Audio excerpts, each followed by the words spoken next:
Kelopat. Dah. Assalamualaikum warahmatullahi wabarakatuh. Selamat malam, salam sejahtera buat kita semua. Gimana kabarnya nih malam ini? Masih pada semangat? Semoga semuanya dalam keadaan yang baik dan penuh semangat ya. Karena kita malam ini bakal bahas topik yang menarik nih, yang pastinya relate sama kita dan bisa jadi titik balik dalam kehidupan finansial kita, yaitu cash flow kuadran, pemahaman ini cara menghasilkan uang. Nah, sebelum kita mulai, perkenalkan nama saya Muhammad Adafa, yang malam ini akan nemenin kalian sebagai moderator selama acara berlangsung. Dan tenang aja ya, kita bakal bahas bareng-bareng dengan cara yang asik, santai dan tak berbobot.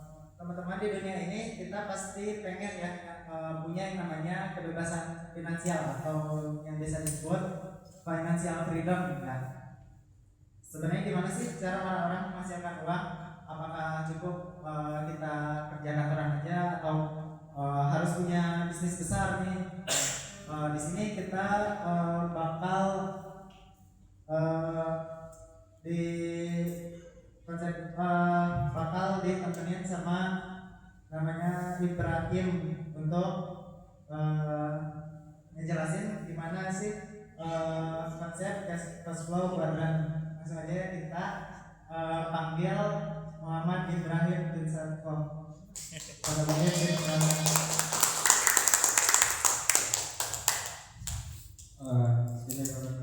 Assalamualaikum warahmatullahi wabarakatuh.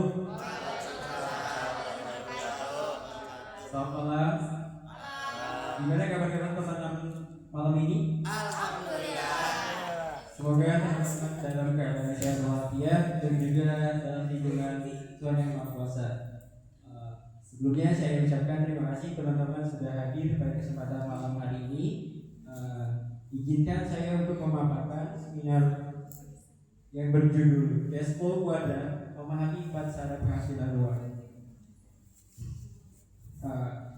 Kenapa malam ini saya membawakan judul tentang cash flow kuadran? Sekaligus saya ingin menanyakan kepada teman-teman semua, di dunia ini ada berapa penghasilan? Ada yang tahu? Dua. Penghasilan di dunia ini ada jumlahnya ada berapa? Jenis penghasilan. Dua. Apa tuh? Apa? Pasif, aktif. Ya, ada berapa? Ada dua. Ada dua. Salah. Salah. Ada berapa? 4 cash flow kuadran. Anjing. Iya. Mengenai Ada empat. Ya, melalui konsep cash flow kuadran ini yang dikenalkan oleh Robert Kiyosaki, kita mengetahui bahwa sebenarnya penghasilan itu ada empat kuadran, yang mana masing-masing kuadran ini memiliki karakteristiknya masing-masing.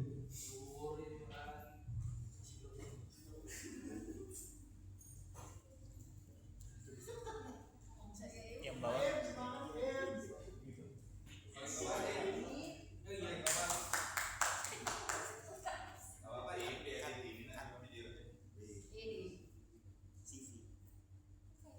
NTJA itu apa tuh?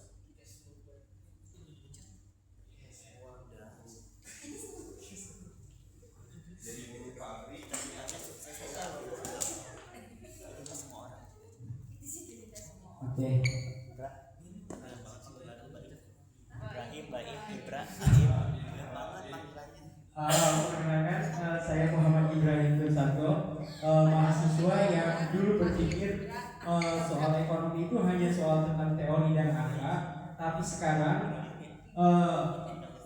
setelah saya dalami bahwa ekonomi itu mendekatkan saya kepada dunia sehari-hari, yang mana hari demi hari itu pertumbuhan ekonominya itu update-nya itu makin relate gitu. Di sini ada latar belakang. Yang pertama ada pemahaman terhadap kuadran ini membantu individu merencanakan arah karakter dan keuangan dengan lebih cerdas. Yang poin kedua itu konsep cash flow kuadran membantu memahami posisi finansial.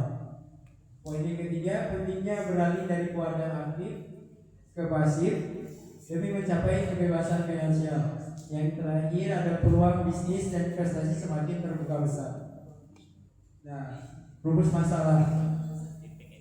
Yang pertama, mengapa banyak orang bekerja keras tapi tetap kesulitan finansial? Nah, dengan ini kenyataannya banyak orang yang bekerja keras namun tidak menjanjikan selalu terhadap kebebasan finansial. Ada juga dari faktor lain seperti kayak literatur keuangan, mengelola keuangan, juga strategi mendapatkan sebuah penghasilan.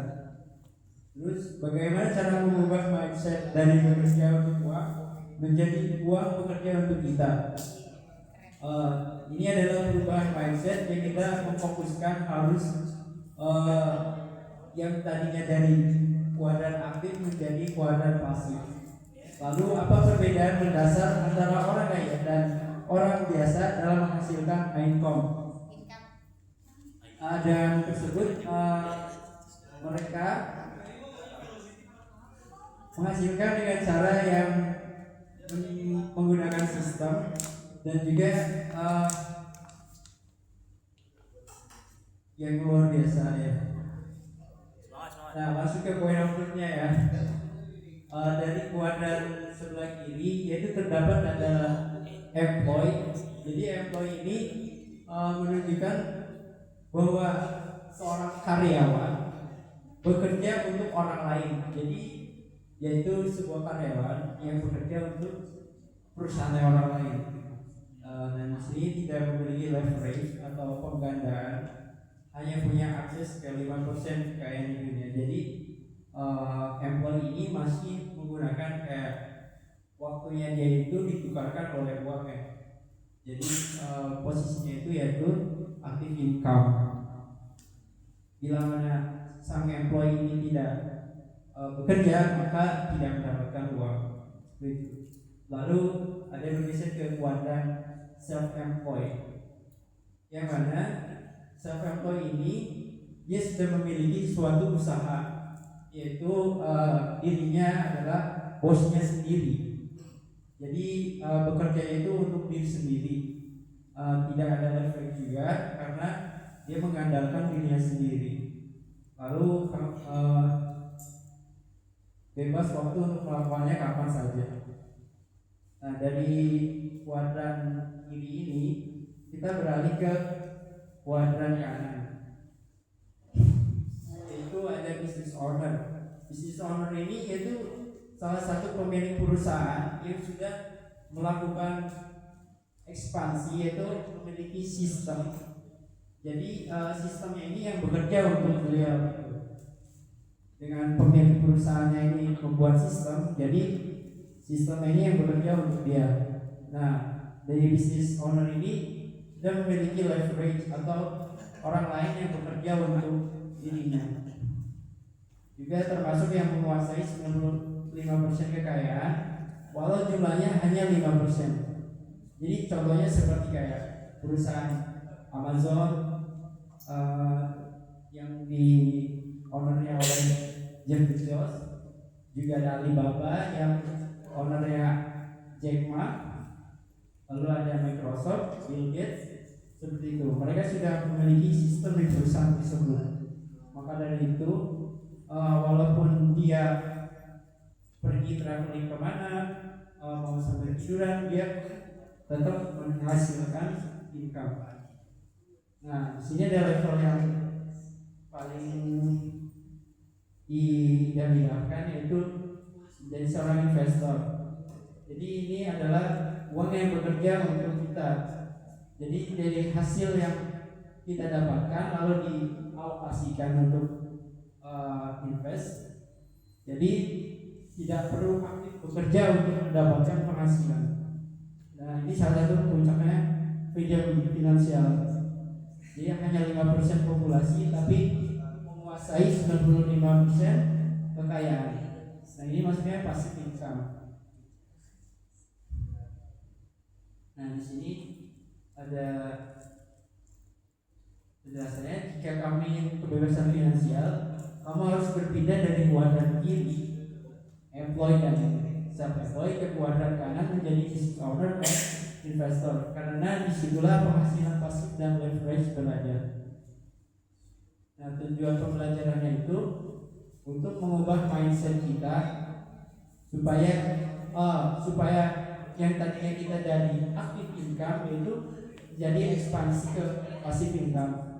Lalu kita menjadi pandai mengolah strategi thinking atau strategi berpikir, lalu memahami cash flow, perencanaan karya yang lebih teratur, dan juga literasi keuangan juga lebih terarah. Dan ini adalah salah satu dampak memahami cash flow kuadran. Dampak positifnya, kebebasan finansial, waktu lebih fleksibel, passive income yang berkelanjutan, dan keamanan jangka panjang, keamanan finansial jangka panjang. Jadi dampak positifnya itu untuk keberlanjutan sangat proper. Dan dampak negatifnya, terjebak dalam rat race, juga bergantung pada gaji bulanan, sulit mencapai financial freedom, juga bekerja sampai tua. Dan untuk masa depan itu, ekonomi yang lebih stabil, menjadi generasi yang financial literate, dan mengurangi ketimpangan ekonomi. Tantangan dalam transisi kuadrannya itu mindset challenge itu mengubah belief atau sistem dari bermain aman menjadi mengambil calculate risk. Jadi yang tadinya kita bermain aman jadi memperhitungkan risiko. Jadi bagaimana mindset kita bekerja untuk berani untuk mengambil risiko seperti itu. Lalu financial challenge membutuhkan modal awal untuk investasi dan bisnis, mengelola cash flow selama transisi. Knowledge gap, perlu belajar skill baru, financial literasi, business management, investment analysis, time investment itu membutuhkan waktu dan kesabaran untuk membangun passive income. Market volatility yang mana menghadapi ketidakpastian pasar ekonomi cycle. Simpulannya, takeaway yang pertama ada 4 cara menghasilkan uang: employee, self-employed, business owner, dan investor. Dan yang kedua, kebebasan finansial tercapai di kuadran B dan I. Perubahan mindset adalah kunci utama transisi. Mulai sejak muda memberikan advantage maupun efek. Lalu action plan-nya mulai belajar financial literasi, kembangkan entrepreneur skill, cari peluang bisnis kecil-kecilan, mulai nabung dan belajar investasi. Ada yang bisa mengartikan dari kata-kata ini?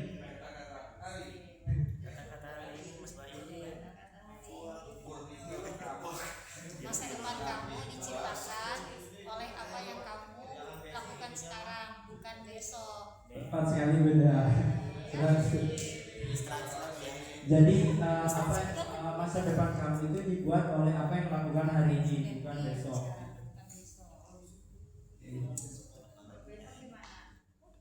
Ya, terima kasih. Terima kasih, thank you, gracious.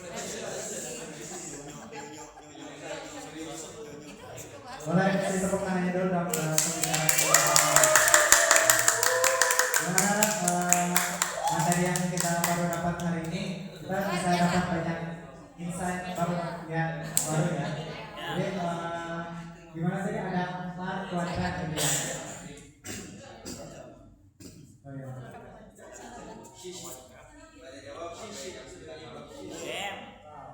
Lama ya jawabnya. Jadi kan tadi ada 4 kuadran ya baliknya. cara menghasilkan uang. Nah, dan pastinya di antara teman-teman ini udah ada yang penasaran atau pengen langsung tanya langsung ke narasumber kita malam ini. Jadi sekarang kita langsung masuk ke sesi yang paling ditunggu-tunggu, yaitu sesi tanya jawab. Boleh yang misalnya mau nanya langsung ajukan tangan. Boleh, Mas? Oh, boleh, Mas Sofian. Bapak Ibu izin bertanya, di era sekarang kan karena bisnis model itu macam-macam ya, dengan perkembangan teknologi, ada yang sebagai content creator, saya lihat Mas Bayu ini hobinya traveling ya, nanya dulu. Sekarang kan banyak contoh-contoh kayak Bahtiar kan yang traveling ke luar negeri terus ke seluruh Indonesia. Kalau mereka ini sebagai content creator masuk ke kuadran mana? S, B, atau I? S2, I, enak S, B. Biar mudah ingat. Itu masuk ke kuadran mana? Terima kasih Mas Sofian. Boleh langsung jawab? Terima kasih Bapak atas pertanyaan yang disampaikan. Izin menjawab. Jadi salah satu seorang content creator tersebut itu yaitu maksudnya itu di kuadran aktif yang namanya itu self employed Pak. Jadi dia itu bekerja untuk dirinya sendiri atau insight pada dirinya sendiri. Yang dia menjalankan tugasnya seperti kayak traveling itu mendapatkan dari penghasilannya dari sosial media yang mana dapat finansialnya itu dari sponsor gitu. Jadi bekerja untuk sendiri sekaligus mendapatkan penghasilan juga dari hasil yang dia jalani gitu. Ya pastinya satu semua orang menginginkan expand ke kuadran kanan yaitu passive income ya Pak. Setelah mungkin sang content creator ini menjalankan dari kuadran self employed, pasti dari sekian penghasilan yang dia dapatkan di-expandkan beralih ke kuadran B atau business owner. Jadi sang content creator itu mendirikan sebuah bisnis atau brandnya sendiri gitu Pak. Nah setelah dari business owner ini mendapatkan hasil pundi-pundi yang mungkin ada income lebih, maka dia akan expand lagi ke investor gitu. Jadi hasil yang dia dapatkan dari business owner expand lagi ke kuadran investor. Jadi pilihan finansial itu tercipta.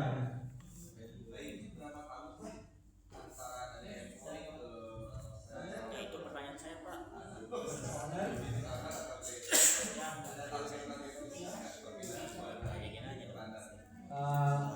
Pastinya itu ketika memulainya dari aktif income pasti membutuhkan waktu yang cukup lumayan gitu. Mungkin ada spare waktunya gitu yang bagaimana dia pintar mengalokasikan gitu Pak dari hasil-hasil pundi itu.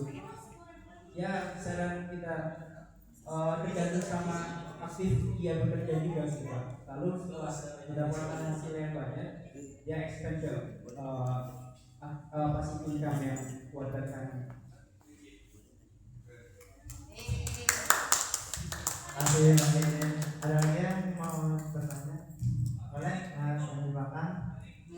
Perkenalkan namanya ya dan pertanyaannya. Assalamualaikum warahmatullahi wabarakatuh. Nama saya Faisal Fikri dari kelompok Mesinkin Partok. Tadi saya lihat ada slide tentang investasi. Jenis investasi apa sih yang menguntungkan, yang cocok bagi pemula untuk masuk ke unggulan berarti? Mau jadi investor ya kayak nih. Terima kasih. Boleh langsung jawab? Investor keluarga ya. Terima kasih atas pertanyaannya. Izin menjawab. Untuk kita bisa mencapai pada kuadran I atau investor ini, pastinya kita memulai terlebih dahulu ya dari langkah awal. Kalau misalkan Mas ya mulai dari sekarang posisinya berada di employ atau masih bekerja kepada orang lain. Ya, maksudnya pasti dari situ 1 tahun, 2 tahun, atau 3 tahun itu mengumpulkan kapital atau pendapatan. Nah, dari hasil pendapatan mungkin masnya bisa beralih langsung ke business owner atau mendirikan sebuah usaha kecil-kecilan gitu. Nah, dari usaha kecil-kecilan tersebut menambah lagi kapital tersebut untuk mungkin dikumpulkan lebih banyak lagi. Lalu dari hasil kerja kita sendiri, yaitu kita membangun sebuah sistem yang anak di business owner. Nah, ketika business owner ini sistemnya jalan dengan lancar, pundi-pundi penghasilannya semakin besar, lalu bisa masuk ke wadah investor gitu. Nah, untuk yang saran investasi yang baik dan yang baiknya gitu, mungkin bisa masuk ke reksadana atau obligasi, baru ke saham seperti itu.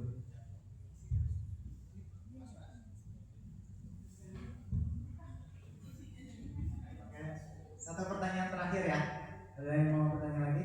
Saya Boleh. masa mau terus Boleh perkenalkan nama dulu dan tadi pertanyaannya. ya pertanyaannya.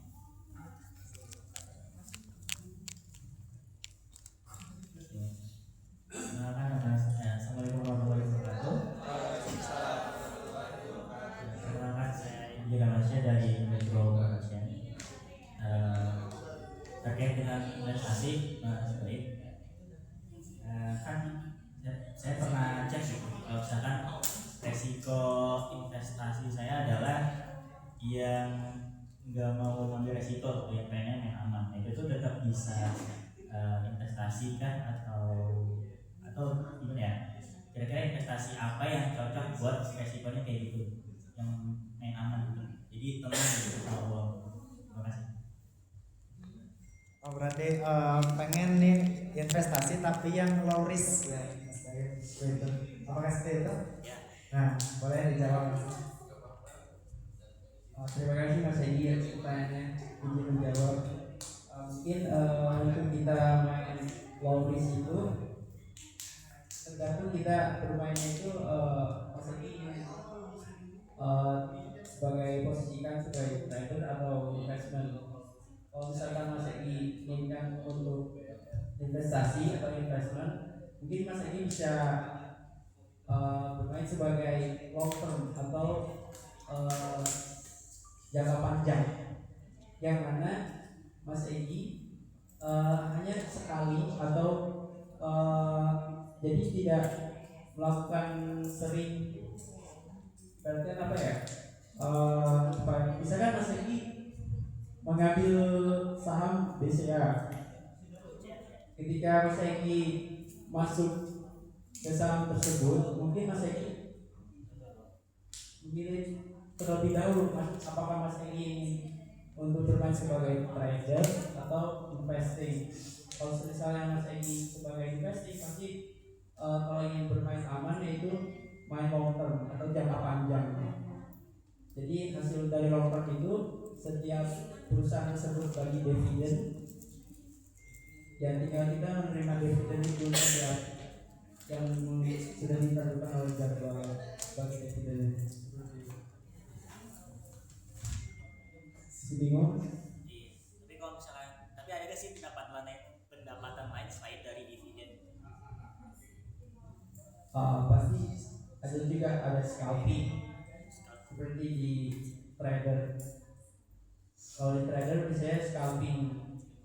Kalau investasi berarti hanya dividen atau Ya kurang lebih pendapatannya dari hasil dividen. Reksadana juga termasuk kayak low risk juga, aman Pak untuk bagi pemula.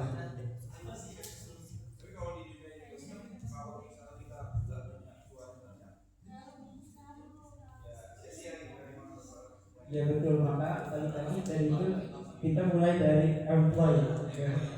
Self employee ya.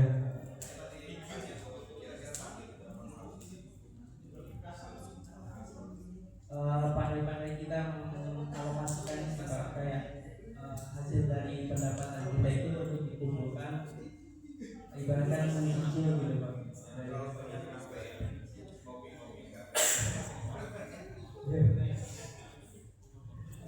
Makasih Mas Edi. Ya, terima kasih.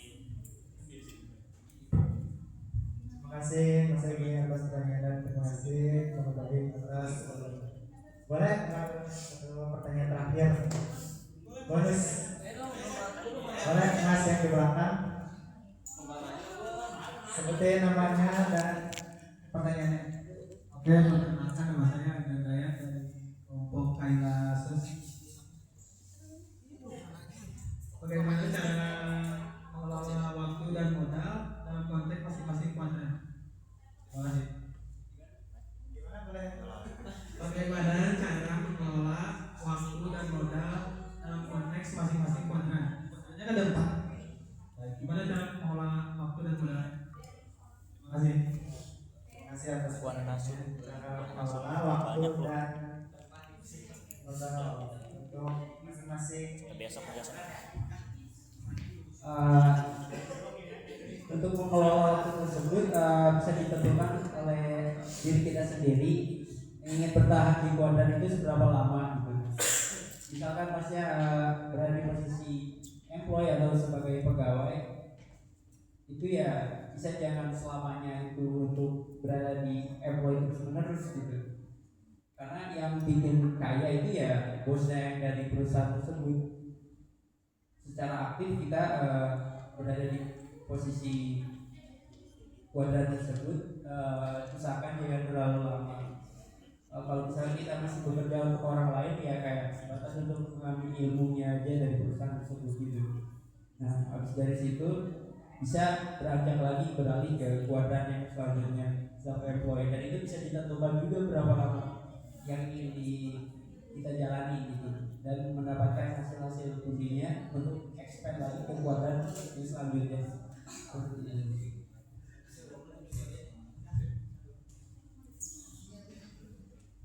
Apakah sudah cukup jelas? Oke, gak kerasa kita udah sampai penghujung acara malam ini. Benar-benar kita dapat insight yang berharga dari Kak Ibrahim. Terima kasih Kak Ibrahim atas ilmunya. Dan terima kasih juga untuk teman-teman yang hadir, aktif dan antusias dari awal sampai akhir. Semoga setelah seminar ini kita tidak cuma paham teori kuadran keuangan, tapi juga mulai berani action dan eksplorasi potensi diri dari kuadran yang sesuai. Saya Muhammad Al-Dafa, pamit undur diri. Sampai jumpa di seminar berikutnya. Wassalamualaikum warahmatullahi wabarakatuh.